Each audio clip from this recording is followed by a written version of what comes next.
현인 토론 시작하겠습니다. 현근택 변호사, 신인규 변호사 두 분 나오셨습니다. 어서 오십시오. 네, 안녕하세요. 네, 안녕하세요. 현인. 현이란 말이 정치권에 현인이 없어. 그래가지고 두 분을 모신 거예요. 이게 굉장히 말이 부담스러워요. 보통 사람 되기도 힘든데 현이 매우 중요한 시간이에요. 네, 네. 굉장히 중요한 시간입니다. 자, 윤 대통령 내외가 5박 7일간 중앙아시아 3개국 순방 마치고 돌아왔는데요. 올해 첫 번째 순방이었습니다. 예. 뭐가 제일 기억에 남으십니까? 저는 뭐 강아지 끌어안고 있는 사진도 기억이 나고 네. 지지율이 좀 대통령 올라갔잖아요. 네. 그래서 좀 대통령의 얼굴이 안 보이고 국내 이슈에서 좀 사라지면 지지율이 올라가는 아주 신기록이 좀 만들어지고 있다. 네, 저는 그렇게 생각합니다. 그래도 30%가 안 되는데 올랐다고 볼 수 있을까요? 아니 요즘 많은 분들이 저한테도 개인적인 고충을 토로하시는 게 네. 윤석열 대통령 얼굴 좀 안 봤으면 좋겠다. 그게 고민이시라는 거예요. 아이고야. 그래서 뭐 그런 차원도 아마 지지율 상승에는 네. 좀 영향이 있지 않았을까라는 생각이 좀 듭니다. 어떻게 보세요, 변호사님? 과연 순방을 해서 지지율이 오른 건지 아니면 안 보여. 지지율이 보여서? 오를 만한 어떤 뭐 원인은 별로 없어 보이는데 아마 남북 관계에는 좀 영향을 미쳤을 것 같아요. 네, 뭐 네. 오물풍선 들어오고 또 뭐 확성기 하는 것에 대해서 아무래도 국민들 반감이 있으니까. 근데 과연 이게 순방 때문인가 이런 생각은 들어요. 그러니까 그때 지난번 방송처럼 에코백이 아마 국민들의 많이 내려남을 것 같고. 그렇죠. 지금 이제 강아지 선물 받아보셨는데 뭐 선물 할 수 있죠. 할 수 있는데 이게 저는 이제 예전에 문재인 대통령이 풍산개 두 마리 그 네. 선물 받았다가 이게 뭐 기록문이 아니냐 했다가 뭐. 결국은 개 사료 문제로 또 사료값 문제로 결국은 또. 이게 나중에 아마 기록물로 판명 그 됐을 개인이 거예요. 안 돼서기 때문에 기록물로 가는데 또 다른 이제 아마 광주 어디 동물원에 이렇게 간 걸로 알고 있어요. 그러니까 사실은 그때도 이게 해결을 못 했거든요. 그때 네. 만약에 시행령을 바꾸든지 법을 바꿨으면 문재인 대통령이 계속 뭐 이렇게 했을 텐데 그때도 뭐가 문제냐면 말씀하신 것처럼 기르는데 그러면 뭔가 비용이 들어가는데 이거를 네. 뭐 보존해줘야 되는 거 아니야 이 문제 됐거든요. 근데 아마 지금 현재 여당에서는 반대했고 이런 걸로 알고 있는데 뭐 그러면 이걸 이 만약에 이 지금 두 마리는 어떡하지 나중에? 이게 사실은 두 분이 뭐 애완견 좋아하니까 선물을 많이 주려고 할 텐데 13마리라 그러던데. 지금 11마리인가 13마리 키우는데 그거는 뭐 개인적으로 그런 거 상관없잖아요. 근데 이제 국가 간에 이게 선물로 줘버리면 이건 네. 나중에 기르다가 나중에 또 동물원에 보내시는 건가? 글쎄 알 수 없습니다. 어떻게 될지. 어쨌든 지금 투르크메니스탄 강아지인 거죠? 그렇죠. 알라바이. 예. 어떻게 될지 그거는 지금으로서는 좀 알 수가 없을 것 같고. 근데 강아지 되게 귀엽고 또 네. 윤석열 대통령 내외도 네. 원래 이제 강아지 좋아하니까 네. 활짝 웃는 모습. 근데 이제 그걸 보면서 이게 대조 효과가 나는 거죠. 그렇죠. 아니 국민들은 이렇게 힘들고 그 힘든 원인 제공자가 지금 윤석열 대통령 부부인데 네. 본인들은 해외 나와가지고 웃고서 그런 사진을 찍더라도 그걸 방출을 해야 되나라는 생각이 들고, 그러니까 그만큼 국내 여론, 네. 국내 정치 상황에 대해서 아랑곳하지 관심이 없거나 아니면 말씀하신 대로 아니 뭐 아랑곳하지 않고 내 길 간다라는 식의 좀 오만함 아닌가라는 좀 생각이 좀 들더라고요. 그렇죠. 저도 그 부분은 그 신 변호사님처럼 공감했는데요. 뭐 지금 현안이 너무 많잖아요. 막 국내 현안이 너무 최혜병 특검법부터 시작해서 김건희 특검법, 특히 이제 명품백 논란이 얼마나 권익위의 해석 논란이 얼마나 더 심각하게 벌어지고 있습니까? 그럼에도 불구하고 해맑게 강아지 안고 에코백 들고 이게 과연 그 대한민국 정상 내외가 현재 취할 정치적 태도이냐에 대해서는 진짜 뭐 참 답답한 마음이 든다라는 생각이 좀 들었습니다. 그러니까 정상 내외가 정상이냐 에? 이런 생각이 듭니다. 정상 내외가 이거 정말 정상적인 행동인가? 라는 좀 생각이 들었습니다. 예. 그래서 가는 거예요, 사실은. 그래서 국내 문제 골치 아프고 이러니까. 그냥 떠나는 거예요. 총선도 끝났겠다. 총선 다음- 전에는 조용히 안 갔잖아요. 네. 안 갔는데 이제 선거 끝나니까. 그렇죠. 이제 동반해서 가고 어찌 보면 이제 딱 보였잖아요. 총선 끝나면은 다행히 뭐 그 나타날 것이다. 네, 나타나고 네. 그 다음에 이제 방문하고 예. 그런 게 어찌 보면 수순인 것 같은 것처럼 보이는데 너무 눈에 보이는 수순이죠. 그렇군요. 그런데 뭐 오늘 쏟아진 그 어제 저녁부터예요. 그러니까 대통령 순방 후일담 보도가 언론지상에 계속 쏟아지고 있는데 뭐 강아지 얘기부터 시작해서 뭐 대통령 윤석열 대통령에게 맞춤형이었다. 뭐 뚝배기 라면에 그다음에 뭐 아메리칸 파이를 직접 연주를 하고 뭐 그 대통령이 좋아하는 노래 뭐죠? 또 하나 있잖아요. 그 뭐지? 그런 사람도 없습니다요. 아니 하도 노래를 많이 불러가지고 무슨 가수예요, 뭐예요? 앨범을 내시든가 그러면. 앨범 내야 돼요? 앨범 내세요, 그냥 차라리. 제가 하나는 사드릴 테니까. 네, 노래는 잘하시더라고요. 맨날 노래 네. 자랑만 하고 요리 자랑만 하고 참 답답합니다. 근데 엄청나게 환대를 받았다라는 네. 거예요. 예. 근데 뭐, 그러니까 중요한 거는 뭐 K 실크로드를 비롯해서 에너지 협력 뭐 이런 것들 쭉쭉 얘기를 하고 뭐 KTX 연결 뭐 이런 등등 얘기하지만 앞서도 이제 그 이현주 의원 말씀하셨지만 북한하고 중국 협조 없으면 철도 깔 수가 없잖아요. 근데 이게 가능한 일이냐라는 비판도 있고 동시에 이런 언론 보도에 자꾸 이런 후일담을 올리면서 대통령의 성과를 부각시키는 태도 이런 건 좀 어떻게 보십니까?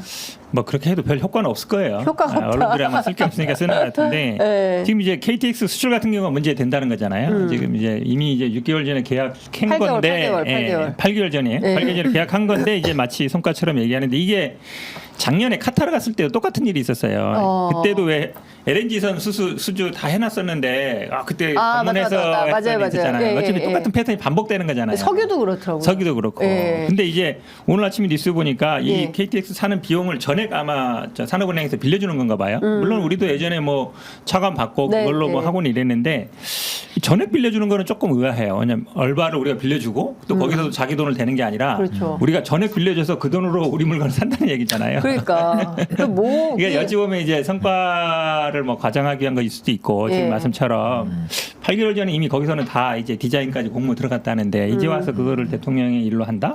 좀 제가 보기에는 그러면 이거 말고 이제 눈에 잡히는 말씀처럼 K 실크로드라든지 아니면 뭐 그 중앙아시아 3국이 원래 자원 부국이니까 네. 우리가 협력을 한다든지 이거는 예전에도 다 했던 거예요. 네. 구체적으로 잡히는 게 있어야 되잖아요. 맞아요. 예, 구체적으로 잡히는 거는 요 KTX 수출인데 이걸 이미 이제 8개월 전에 된 건데 우리가 돈을 100% 빌려줘가지고 그걸로 산다. 글쎄요. 그게 과연 성과인지는 잘 모르겠습니다. 네. 그러니까 저는 이 지금 중앙아시아 3개국 갈 때부터도 일단 국민들께 설명이 충분치가 않았거든요. 네. 무슨 국제회의가 있어서 가는 것도 아니고 어떤 특별한 이슈가 있어서 가는 게 아닌데 지금 대한민국의 안보, 경제 거기에 지금 중앙아시아가 지금 들어올 만한 공간이 별로 없었거든요. 맞아요. 근데 갑자기 뜬금없이 가다 보니까 이것도 대통령 또 해외 가고 싶어서 가는 거 아니냐 이런 비판부터 해가지고 그러다 보니 성과가 당연히 없겠죠. 그냥 양국의 우호 관계를 좀 더 증진했다 정도 수준인 건데 네. 그거 바꿔 말하면 그냥 대통령이 잘 갔다가 좀 놀러 갔다 온 거 정도 수준이거든요. 그래서 저는 경제나 안보 차원에서 지금 대한민국이 너무나도 위중하고 시급한데 네. 그 중에서 중앙아시아 가는 게 지금 가장 우선적일까? 여기에 대한 좀 답을 해야 되는데 그걸 못하면서 가다 보니까 이런 좀 빈약한 성과 그리고 또 그걸 또 과장하는 이런 문제가 좀 따라 나오는 거 아닌가라는 생각이 들었습니다. 네. 그러니까 지금 뭐 중요한 건 대통령이 해외 순방을 가서 뭐 영업 제1호 비즈니스맨, 영업사원 뭐 이런 이제 제1호 주장을 하면서 뭔가 비즈니스를 통해서 대한민국의 국익에 좀 부합하는 것들을 최초로 따오면 좋긴 하겠지만 최초도 아니고 기존에 있던 것을 포장하는 수준이라면 그냥 성과를 부풀리는 수준밖에 안 되는 거 아니냐 이런 외교가 필요한 거냐.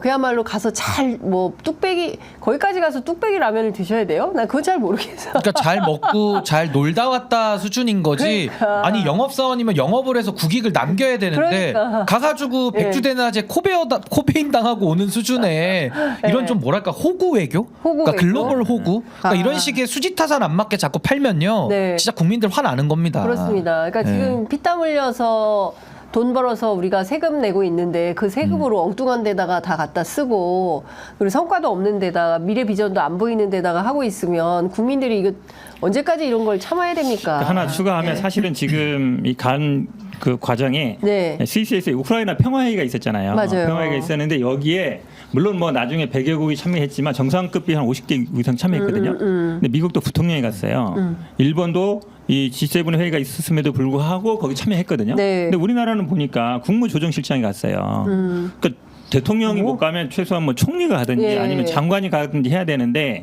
왜냐면 우크라이나 평화협상이 물론 이제 아마 러시아의 눈치 보는 분들은 뭐 국가들은 안 갔겠지 모르지만 네. 이 급이 되게 중요하잖아요. 여기에서는 그렇죠. 맞습니다. 제가 보기엔 최소한 그러니까 미국이 부통령을 보낼 정도면 우리나라 국무총리 정도는 가야 돼요. 네. 일본은 총리가 갔잖아요. 네. 일본은 물론 러시아를 견제하는 의미에서 갔겠지만 네.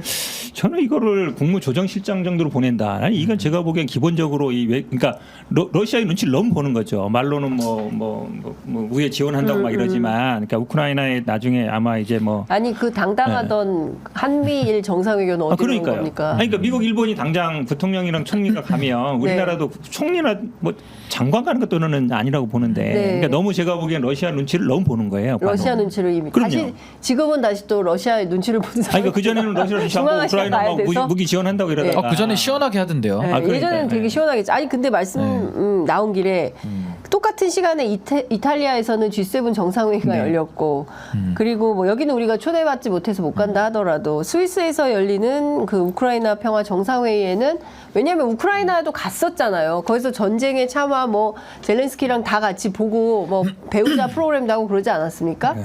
그런데 또 이번에는 떡하니 또 중앙아시아 가고 이런 상황이 벌어진 겁니다. 그러니까 외교의 방향이 불분명하다라는 생각이 자꾸 들어요. G7 같은 경우에는 안 껴주니까 못 가는 거잖아요. 네. 지금 뭐 지난번에는 아마 2021년에 아마 초대를 받았는데 작년 올해는 이제 초대를 못 받은 거거든요.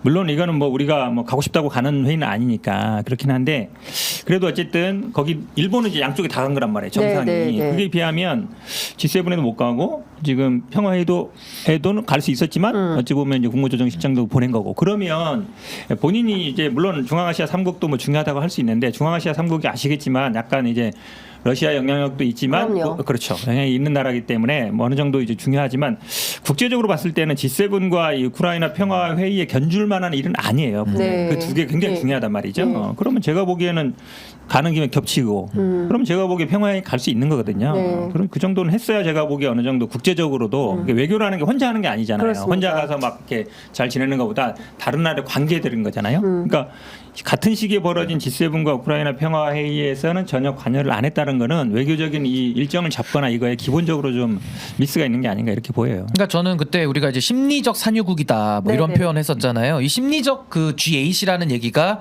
실제로 네. 재작년인가요? 그때 이제 G7 초청받아 갔다 오면서 아마 김태효 차장이 얘기했던 걸 겁니다. 그래서 심리적 G8이다 뭐 이런 식의 얘기들이 회자됐었는데 네. 아니 그 심리적으로 했다가 지금 다 어디 갔습니까?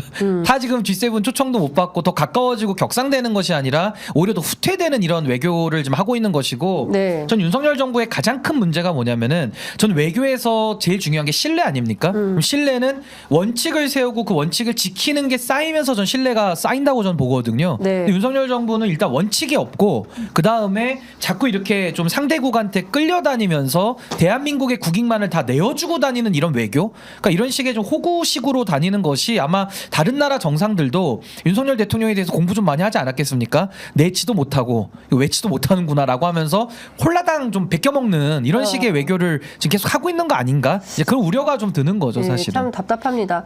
그 앞서 말씀해 주신 대로 결국에는 석유 문제도 마찬가지고 국면을 좀 전환해 보기 위해서 대통령이 이러저러한 꼼수 비슷한 발표를 한 거다. 이 거의 자명해지는 것 같아요. 뭐 이미 다 이제 뭐 여기 뭐 이 외교도 마찬가지고 또 석유도 그렇고 다양한 방면으로 있는 사업을 포장해서 발표하면서 뭔가 지지율을 띄워보려고 했으나 안 오릅니다. 예, 지지율이 물론 이제 갤럽 조사는 5% 정도 올랐지만 그래도 한 26%, 30%는 안 넘고 그다음에 오늘 발표된 리얼미터 조사도 오히려 떨어졌어요. 30.1%로.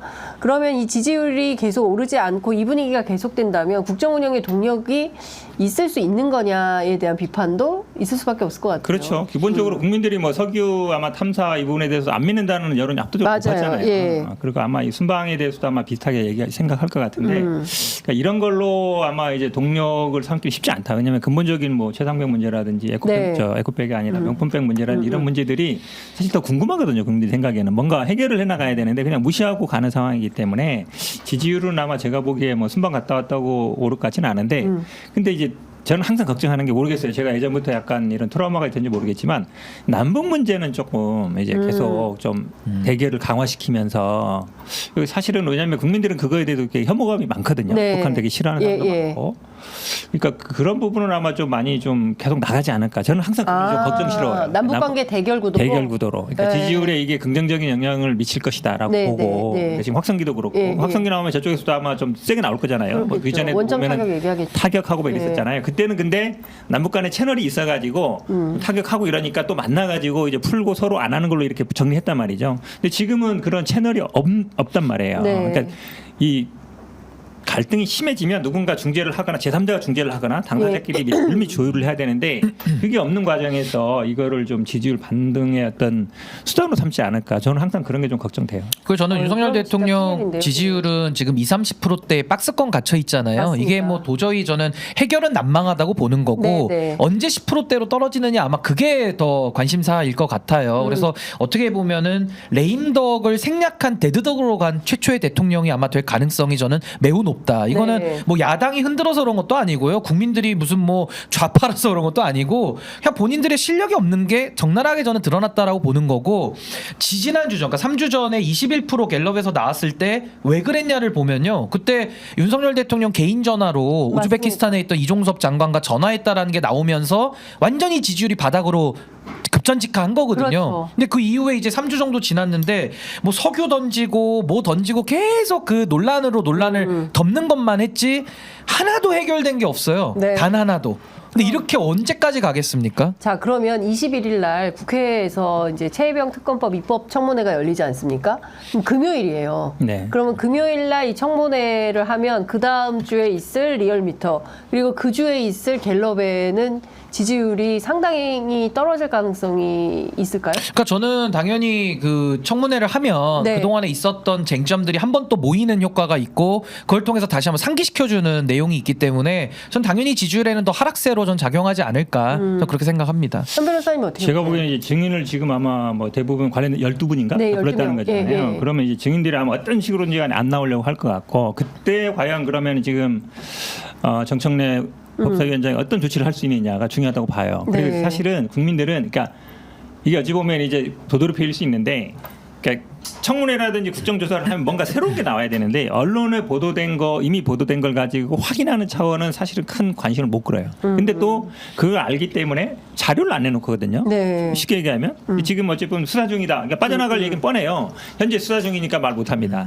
끝까네요. 네. 그런데 사실은 이미 막 언론에 보도된 뭐 통화라든지 이런 것들만이라도 구체적으로 이제 해야 되는데 그 부분은 저는 아마 야당 국회의원들 역할이 중요하다라고 네. 봐요. 왜냐하면 알겠습니다. 결국은 팩트로 얘기해야 되거든요. 그러니까요. 네. 예, 알겠습니다. 그리고 이것 좀 여쭤볼게요. 그 지난 14일인데요. 이재명 대표가 서울중앙지법 재판 출석하기 전에 입장 발표하면서 언론을 검찰의 애완견으로 표현을 해서 그 하여간 엄청나게 비판 보도를 쏟아냈습니다. 예, 이거 오늘 아침까지 막 몇 바닥 쓰는 네. 언론도 있던데, 이제 중요한 포인트는 이 재판이거든요. 재판인데 그 재판과 상관없이 여기 딱, 그러니까 이 워딩만 강조돼서 나오고 있습니다. 물론 이제 언론이 검찰의 애완견이냐 이 표현에 대해서는 적합부적합에 대한 논란의 여지가 있을 수 있는데 실제 내용은 사실은 그 안부수 아태협 회장의 재판 그리고 또 이화영 전 그 네. 평화부지사 네. 재판 이 내용이 너무 상이하다 이거를 좀 지적한 건데 검찰 애완견만 남았습니다. 어떻게 보세요, 신 네, 변호사님? 저는 이재명 대표의 재판 자체는 사실 이제 사법부의 영역이고 또 사법부의 시간이거든요. 그렇기 때문에 이재명 대표도 한 개인으로서 저는 충분한 방어권을 누릴 수 있어야 된다. 저는 그렇게 생각합니다. 근데 다만 지금 이 재판 자체가 너무나도 지금 정치 쟁점화가 돼 있기 때문에 안 그래도 진실 여부를 갖다가 지금 이런 뭐 시사 프로그램에서 늘 그 증거 능력을 우리가 여기서 따지고 있거든요. 그러니까요. 그러니까 이것 자체가 상당한 좀 비극인데 여기에 대해서 전 이재명 대표가 많이 억울하고 또 문제 제기한 거에 대해서 상당 부분 국민들이 공감을 함에도 불구하고 이런 표현을 하고 나니까 이 표현만 남고 나머지는 싹 다 사라졌거든요. 마치 눈 녹듯이 사라진 이런 효과를 내서 저는 이건 좀 미스 아니었나라는 생각이 듭니다. 그러니까 언론에 대한 불만, 언론에 대한 문제 제기를 하더라도 다른 루트를 통해서 좀 더 국민들이 공감하는 시기에 공감하는 방식과 공감하는 형태로서 문제 제기를 하는 것이 훨씬 더 낫고 이번 사안에 대해서는 저는 대북송금 1심 판결이 나왔잖아요. 저는 법원의 판단을 존중합니다마는 그 존중에 대해서 이화영 부지사가 유죄 나왔으니까 이재명 대표 100% 유죄 나온다? 저는 동의하지 않습니다. 그리고 법리적으로도 문제가 굉장히 많고요. 그럼 이런 내용들이 국민들께 더 전달이 돼야 오히려 더 이재명 대표에게도 나을 수가 있는데 저는 이 검찰의 애완견이냐 언론에 대해서 저는 문제의식은 동의하지만 이 표현 자체는 저는 이재명 대표에게도 해롭고 국민들에게도 별로 도움이 되진 않았다. 저 그렇게 생각합니다. 현 변호사님 어떻게 보세요? 저는 이 기본적으로 이제 법조 기자나 언론 보도에는 문제가 많다고 봐요. 왜 그러냐면 기본적으로 이제 검찰발 받아쓰기 형태가 많다. 저는 오히려 앵무새 아닌가 이런 생각도 들어요. 왜 아, 그러냐면 애완견이 아니라 앵무새다. 네, 네. 사실은 저도 뭐 재판도 많이 관여해보고 실제로도 재판도 받고 있지만, 네. 그러니까 어떤 형태가 되냐면 예전에는 그냥 받아쓰기만 했어요. 검찰이 주면 지금은 어디까지 나갔냐면 검찰이 뭘 흘려요. 그럼 언론이 쓰거든요. 네. 근데 그거를 증거로 내요 검찰이. 그래서 대부분 이 정치적인 사건에 언론 기사가 증거인 경우가 굉장히 많습니다. 항상 법정에서도 이게 다퉈져요. 네. 아니 이게 지금 만약에 증거를 부동의하면 기자를 부르고 막 이래야 되는데 그게 골치 아프거든요. 그럼 네네. 기자도 나와가지고 저도 그냥 그럼 어디서 들었어요? 그러면 예, 저도 그냥 뭐 들었습니다. 근데 밝히기는 어렵잖아요. 그렇죠. 취재원 밟을 그렇죠. 수는 없죠. 그 점을 예. 이용하는 거예요. 예. 왜냐하면 검찰에서 누구한테 들었다고 말을 못할 거 아니에요. 예. 근데 어디 검찰발로 나왔어요. 이미 기사화됐어. 한마디로 얘기하면 국민들이 알려졌다. 이걸 이용하는 거거든요. 그러니까 지금 이재명 대표도 하고 싶은 얘기는 그거예요. 그러니까 김성태, 박영철, 안보수 세 사람의 진술을 믿을 수 있다고 한 거잖아요. 네, 검찰은 네, 아니, 재판부. 재판부가. 예. 예. 근데 김성태, 박영철 같은 경우에는 이해관계가 있어요. 쌍방울. 네. 그리고 다 회사 운영하는 사람들은 배임, 횡령, 주가 조작 이런 거를 다 어느 정도 갖고 있기 때문에 네. 검찰의 회유에 넘어갈 가능성이 많고 실제로 그거 갖고 딜을 하는 거거든요. 네. 그런데 안보수 같은 경우에는 마치 제3자처럼 돼 있어요. 맞잖아요. 근데 이분도 전형적인 이제 대북 브로커로 소문난 사람인데 그렇죠. 왜 이 안보수의 증언이 중요하냐면 네. 북한하고 관계하거나 북한 사람을 만나거나 북한하고 얘기하는 건 안보수 통하지 않으면 할 수가 없는 거예요.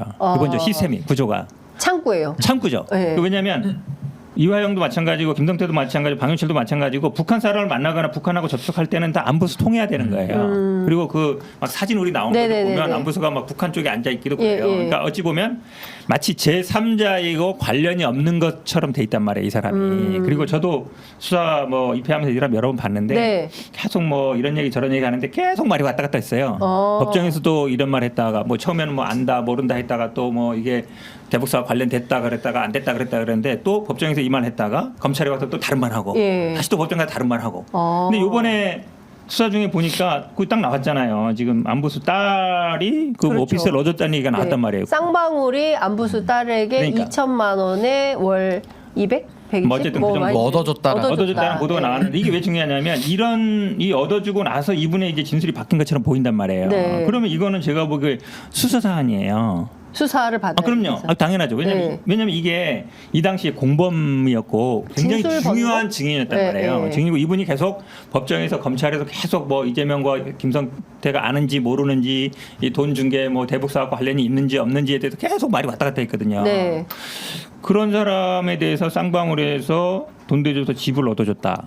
라는 게 보도가 나왔잖아요. 네, 그럼 네. 이거는 제가 보기에 과거에 만약에 이 법조 기자들 같으면 그 부분에 대해서 캐봐야 돼요. 실제로 네, 맞는지. 예, 예. 근데 그런 거 안 하잖아요.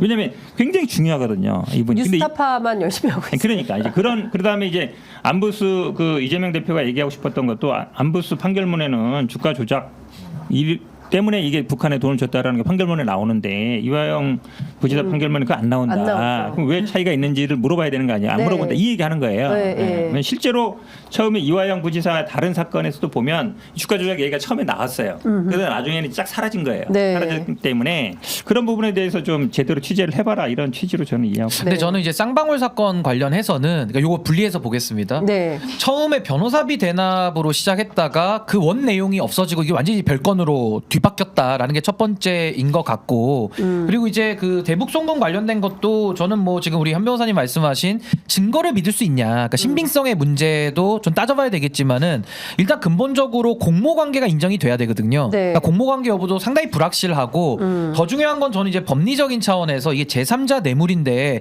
딱 오늘은 이제 한마디만 드릴게요. 과거에 박근혜 대통령 사례에서도 제3자 뇌물이 됐던 게 미르 K스포츠 재단이거든요. 네네네. 그때도 윤석열 검찰, 한동훈 검찰이 상당히 무리한 법리를 갖다가 적용시켜서 박근혜 대통령 재판도 안 나가 버렸어요. 이거 완전히 탄압받는 재판이다 이래가지고. 네네네. 근데 그 말이 일리가 있는 게 제3자 뇌물이라고 하면은 요건 자체가 직무 관련성, 대가성, 청탁이 또 부정한 청탁까지 있어야 되는데 네. 그 제3자와 뇌물 받은 공무원이 직간접적인 관련이 있는 거거든요. 그러니까 예를 들면 K스포츠 재단의 뭐 정동춘 이사장 이런 사람들 다 박근혜 대통령 쪽 사람들인 거예요. 네. 그래서 제3자가 뇌물을 받았기 때문에 그 공무원이 받은 거랑 유사하다 해가지고 이제 제3자 뇌물을 처벌하는데 이 사안에서는 쌍방울이 북한에다가 돈을 줬거든요. 그럼 그 제3자 조사를 했습니까? 누가 받은 거예요? 북한이 받은 거예요? 김정은이 받은 거예요? 김여정이 받은 거예요? 그게 특정이 안 되잖아요. 그러면서 제3자에 대해서 한 번도 조사하지 않고 제3자 뇌물을 처벌하는 사례가 과연 있나? 그러니까 저는 박근혜 최순실 사례에서도 상당히 무리한 법리를 썼다라고 저는 보는 입장인데 이번에 이재명 대표의 이 제3자 뇌물은 더 나간 거죠. 제3자에 대한 조사도 없이 그냥 나도 모르게 돈이 오고 갔는데도 제3자 뇌물로 공무원이 걸릴 수 있는. 그래서 저는 이건 매우 무리한 법리를 쓴 거기 때문에 저는 충분히 법정에서 이 부분을 다퉈볼 만한 여지가 있다. 저는 그렇게 그럼 생각합니다. 추가하면 이거예요. 그러니까 사실은 이거는 굉장히 검찰의 나쁜 관행인데 지난번에 영장 청구할 때는 백현동 위중교사 중앙법원 네네네. 중앙지검했고 그다음 수원에서 하는 쌍방울 갖고 왔잖아요. 네. 한 번에 청구했잖아요. 네. 이건 뭐겠어요? 영장 이게 사건을 묶어서 청구하면 영장 발부 가능성이 높겠다고 생각한 거잖아요. 네. 그럼 보통은 그렇게 청구해서 영장이 기각되면 네. 그걸 한꺼번에 기소하지 이거를 다시 또 수원지검에 갖고 가진 않거든요. 네. 이게 문제 있는 거예요. 근데 그럼 수원지검에서 뭐 추가 수사를 하거나 뭐 했냐? 아니에요. 그냥 이왕 재판할 때까지 기다린 거예요. 기다렸다기보다는 그냥 명분 삼은 거예요. 왜냐하면 그때도 그럼 한꺼번에 기소하지 왜 이걸 분리해서 기소하냐. 그렇죠. 왜냐하면 영장 청구를 그럼 분리해서 하든가. 네. 영장 청구할 때는 청구기 높이해서 이것저것 다 끌어모아서 했다가 영장 기각되니까 조금만 쪼개기 조사하고 싫어요. 또 다시 반환했잖아요. 예. 그럼 그동안 뭐 추가 수사를 하거나 있었느냐? 그것도 없고. 없었잖아요. 예. 그러다가 이제 이화영 판결 나니까 그거 핑계로 이제 기소하는 건데 이렇게 되면 굉장히 이제 제가 보기에는 기본적으로 우리가 네. 수사권은 검찰이 안 가져도 기소권은 검찰이 가져야 된다라는 생각을 하는데 예. 저는 그러면 기소권도 검찰이 이게 사실은 어찌 보면 엿먹으라는 거거든요. 그동안 재판을 세 번 받고 예, 있는데 예, 예. 그럼 더 한 번에 당해봐라, 이런 기소했으면 거. 예. 세 번 더 받으면 당해봐라. 되잖아요. 예. 근데 분리해서 기소하면은 4번 받아야 되잖아요. 또 그것도 수원까지 가서 원래 기본적으로 그다음에 언론에 나오잖아. 일주일에 4번씩 재판 그러니까 받는 수사를 사람이 받는 당대표 할수 사람의 있냐. 입장에서는 이렇게. 수사나 예. 재판을 한 번에 전부 다 해서 기본적으로 그것도 피고인의 권리예요. 왜냐하면 피고인이 계속 재판만 받는 사람이 아니잖아요. 그러면 예를 들어서 나에 관련된 걸 다 한 번에 수사해 주셔요. 보통 의뢰인들도 그렇게 하거든요. 그러니까 그리고 검찰권 남용이 될수 재판도 있는 한 번에 다 받게 해주세요. 그래야만이 사실은 그 사람도 일상생활이 가능하잖아요. 네. 제1야당 대표. 근데 이런 식으로 영장 청구할 때는 한 번 했다가 나눠서 하고 지금 또 말씀처럼 제3자가 북한이라는 건데 지금 판결문도 보면 북한이 써준 영수증을 신뢰한다는 거거든요. 그래요? 응, 대한민국 정부가? 대한민국 검찰이? 법원이 사법부가. 법원이. 예, 왜냐하면 북한이 돈 받았다는 증거는 영수증밖에 없어요. 북한의 무슨 뭐 거기 뭐 아태협이든 예, 아니면 예. 민경협이든 여기서 예, 예. 영수증을 신뢰한다는 거잖아요. 근데 보통 우리 형사재판의 기본은 이 재판 이 영수증을 부인하면은 그 작성한 사람 불러와야 돼요. 그렇잖아요. 불러올 수가 없잖아요. 그 네. 돈을 줬다는 거. 그러면 북한이 써준 영수증과 돈 줬다라는 사람의 진술을 신뢰한 거잖아요. 네. 기본적으로 맞잖아요. 근데 진술도 계속 갔다 갔다 했어요. 예. 안부수 같은 경우에는. 예. 근데 안부수는 또 이 영수증을 조작한 혐의로 처벌까지 받았거든요. 북한에 돈을 안 줬는데 줬다라고. 그러니까 돈을 주고 영수증을 받은 거예요. 예를 들어서 자기가. 100을 줘야 되는데 네. 한 10만 주고 예. 영수증을 받아온 거예요. 100짜리 영수증. 100짜리 영수증. 예, 예. 그런 걸로도 처벌받은 사람이에요, 이 사람이. 아이고야. 근데 북한이 써준 영수증을 신뢰한다. 저도 사실은 이 수사 과정에도 계속 예. 그걸 어떻게 확인할 수 있느냐. 결국은 예를 들어서 돈을 뭐 가져간 사람들이 준 사람이 있으니까 그 사람 진술을 하겠지만 네. 쌍방울이 계속 돈을 한 번에 딱 준 게 아니란 말이에요. 여러 번에 줬단 말이죠. 금액도 보면은 지금 우리는 다 300만 달러 뭐 대북 송금을 알았지만 200 뭐 네, 나눠서 줬죠. 그렇죠. 여러 번 나눠준 예, 거거든요. 한 번에 예. 준 게 아니에요. 네. 그럼 이거를 어떻게 신뢰할 수 있느냐 이 문제에 봉착하는 것처럼 지금 신 변호사 네, 네, 말씀처럼 네. 제3자가 북한이란 말이에요. 네. 그럼 뭐 어떻게 입증을 할 건지. 그러니까. 아니, 근데 그러니까- 이게 어쨌든 영수증이나 그 사람들의 네. 진술을 신뢰했다는 거니까. 근데 전 이것도 좀 여쭤볼게요. 네. 신진우 부장판사가 다시 또 이 재판을 이재명 대표의 사건 배당을 받게 됐잖아요. 물론 법원에서는 전산에 따른 자동 배정이다, 자동 배분이다 이렇게 얘기를 합니다. 근데 좀 예단이 있을 거 아닙니까? 이분은 사건 기록을 다 보고 이미 1심에서 판결까지 한 분이기 때문에 이화영 전 부지사의 준하에서 선고가 나올 가능성이 높은 거 아닐까요? 아니 근데 저는 뭐 예단을 갖고 우리가 사법부를 보기 시작하면은 이제 기계적 배당 이거 못 하는 거고요. 저는 네. 뭐 배당이라든지 사법부가 권한을 갖고 하는 거는 전 하라 이겁니다. 근데 이 사안에 대해서는 제가 법리적으로 지금 문제를 짚고 있잖아요. 네네. 이걸 법정에서 짚어야 되는 거죠. 그럼 판사가 뭐 판결문을 조작해서 쓸 수 있는 건 아니기 때문에 네. 또 잘못된 판단하면 당연히 항소하는 거고요. 제가 아까 제3자 뇌물에서도 저랑 현 변호사님은 아무 관련이 없거든요. 그러니까 당도 다르고 네네네. 뭐 우리가 연관성이 없어요. 근데 만약에 누가 제가 공무원인데 저한테 공무원에게 청탁을 하면서 무슨 권한을 저는 쓰고 돈을 현 변호사님한테 갖다 줬다고 하면 네. 관련이 없는 사람인데 받은 거랑 저랑 무슨 상관이 있는 겁니까? 그러네. 그러니까 이게 성립이 안 되는 거예요. 네. 제3자 뇌물에서 아하. 그 고리가 안 맞는다는 거고 아까 말씀하신 대로 그 제3자 그러니까 관련도 없는 북한 아무 무관한 집단인데 조사조차 한번 안 하고서 이거 제3자 뇌물로 엮는 방식은 이거 저는 사법부에서 이거 이재명 대표에까지도 이 대북 송금에 한해서는 전 유죄 나오기가 좀 매우 어려워 보인다. 법리적으로 허술함이 좀 너무 많아 보여요. 이거는 제가 볼 때는. 사실상 네. 피고인한테 입증할 수 있는 방법이 없어요. 예를 들어서 우리가 북한 사람을 부를 수가 없잖아요. 네. 피고인도 마찬가지거든요. 예. 근데 안부수는 북한 사람하고 유일하게 연결되는 사람이고 돈을 마련한 사람은 김성태, 박용철인데 이 세 사람이 지금 얘기처럼 뭐 어쨌든 저쪽은 검찰은 아니라고 하지만 진술을 다 맞췄다 그런다 그러면 네, 네. 다른 방법이 없어요. 관련된 사람이. 그 없잖아요. 예를 들어서 그러네. 우리가 뭐 안부수 이 사람도 본인의 어쨌든 뭐 처벌도 받고 이랬겠지만 네. 그러면 이거를 우리가 예를 들어서 보통 재판이 기본적으로 공평하게 되려면 그 사람에 대한 검증이 가능해야 돼요. 부를 수 있거나. 예를 들어 근데 지금 문제가 되는 건 이제 국정원 뭐 직원이라든지 아니면 보고서인데 지난번에도 말씀드렸지만 지금 안보수를 계속 이용할 건가 말 건가까지만 얘기 나왔단 말이에요. 네네. 그러면은 500만 달러, 300만 달러 가는 거를 국정원이 몰랐을까? 알았겠죠. 당연하죠. 모르면 예. 오히려 그게 문제돼요. 제가 보기에 국정원이 예. 이렇게 아니, 그리고- 그러니까 안부수를 만나는 걸 아는데 네. 돈이 오가는 걸 몰랐다 그러면 말이 안 되잖아요. 그리고 실제로 국정원의 그 블랙 요원인 김모 씨는 안부수가 쌍방울하고 같이 북한의 주가 부양용으로 나눠 쓰라는 나눠주기로 회사- 일주일에 뭐 일주일에 50억씩 예, 주기로 씩인가? 뭐 나눠 먹기로 했다는데. 예, 예. 그런 내용까지 다 나와서 이 사람 안 되겠다 해서 해고했다는 거 아닙니까? 월급을 주고 관리를 하다가 그까지 관리를 했으면 네. 그 다음에 더 나갔잖아요. 이 사람이 그러니까. 한마디로 얘기하면 이 사람들이 그 국정원의 통제를 벗어나서 사람들 만나기도 네. 했단 말이죠. 그럼 만나는 목적이 당연히 알 거예요. 대북 사업을 위한 거다. 그러니까 돈을 줄 국정원이 거다. 진실 고백을 해야 돼요. 그리고 이제 봉준욱 기자도 이 얘기를 합니다. 국정원이 지금까지 그 검찰의 압수수색에 낸 자료는 빙산의 일각일 거다. 뭐 100이라면 한 10%밖에 안 내고 나머지 90%는 국정원이 알고 있다. 이 사건의 내막을. 저도 그렇게 생각해요. 100%. 예. 왜 그러냐면 핵심이 뭐냐면 돈이잖아요. 예, 돈. 돈이잖아요. 돈. 돈이 간 거잖아요. 예. 그러니까 이렇게 평소에 만나는 것도 다 보고받고 알 정도면 돈이 넘어가는 걸 모를 리가 없잖아요. 그렇죠. 예. 그러니까 몰랐으면 오히려 국정원이 직무유기한 거에 대해. 네. 그럼 이 돈이 오가는 거에 대해서 어떤 명목으로 오가는지에 대해서 국정원은 파악하고 있었을 거란 말이에요. 지금은 안부수라든지 이 사람들 말에만 의존하고 있으니까. 네. 사실은 근데 이분들은 다 우리 형사소송법에서 기본적으로 수사나 재판을 받고 있는 사람의 어떤 진술들은 신뢰를 안 하게 돼 있어요. 별로. 본인 이해관계 있으니까. 네. 그러면 제3의 기관 여기서는 국정원밖에 없어요. 제가 보기에. 왜냐하면 대북 국정원이 사업은 나서야- 아니 그렇죠. 그리고 예, 저는 예. 핵심이 뭐라고 보냐면은 이런 식의 잣대를 갖다 대면 제가 아까 박근혜 최순실 사건에서도 무리했다고 얘기했고요. 네. 이재명 대표도 지금 그 논리에 걸린 거거든요. 그러니까 저는 이런 식으로 논리를 쓰기 시작하면은 누구도 공직을 안전하게 할 수 있는 사람이 없습니다. 자기도 모르는 사이에 돈이 오고 가는데 그게 본인에게 자기에게 제3자 뇌물로 걸린다? 그럼 걸면 다 걸리는 거거든요. 그럼 저는 윤석열 대통령에게도 한번 걸어봤으면 좋겠어요. 윤석열 대통령 모르게 지금도 누군가 제3자가 돈이 오고 가고 있을 거거든요. 이걸 딱 엮어가지고 윤석열 대통령 제3자 뇌물 받았다.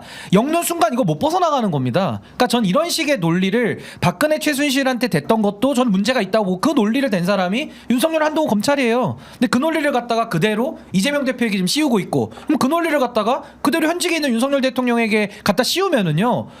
물론 뭐 제3자 뇌물 갈 것도 없죠. 이제 경제 공동체로 김건희 네. 봐도 되니까. 근데 네. 그걸 안 가더라도 제3자 뇌물 이렇게 확장시키기 시작하면은 누구도 공직을 안전하게 할 수 있는 사람이 없다. 나도 모르는 사이에 돈이 오고 가는데 뭐 보험으로 들었든 뭐로 했든 다양한 동기가 있겠죠. 그럼 뇌물을 잡아가지고 핀셋으로 그 사람이 이익을 받았다라고 볼 수 있을 정도의 정황이 입증이 돼야 뇌물이든 제3자 뇌물이든 이제 엮을 수가 있는 건데 아무것도 모르는 사이에 다 오고 가면서 그걸 제3자 뇌물로 엮기 시작하면은 누가 공직을 할 수 있습니까? 지금 오세훈 시장, 뭐 강원도에 있는 김진태 도지사, 내지는 뭐 인천에 있는 유정복 시장 이런 사람들도 다 걸리는 거예요. 제가 볼 때는 김동연 지사도 마찬가지고 누구도 공직을 할 수가 없는 겁니다. 제가 볼 때는. 그러니까 최순실 사건 때 제3자 뇌물은 그러니까 현안이라는 게 있었어요. 그리고 안종범 수첩에도 그 내용이 나왔잖아요. 한마디로 얘기하면. 그러니까 삼성 같은 경우에는 만나가지고 뭐 구체적으로 얘기 안 했지만 승계 작업이라는 게 있는 것이고 롯데 같은 경우는 면세점 인하가 있는 것이고 그게 다 어찌 보면 직접 만나가지고 네. 뭔가 회의한 자료도 나오고 안종범 수첩도 그게 나온 거잖아요. 그러니까 이게 어찌 보면 현안이 있었냐 하면 쟁점이 됐는데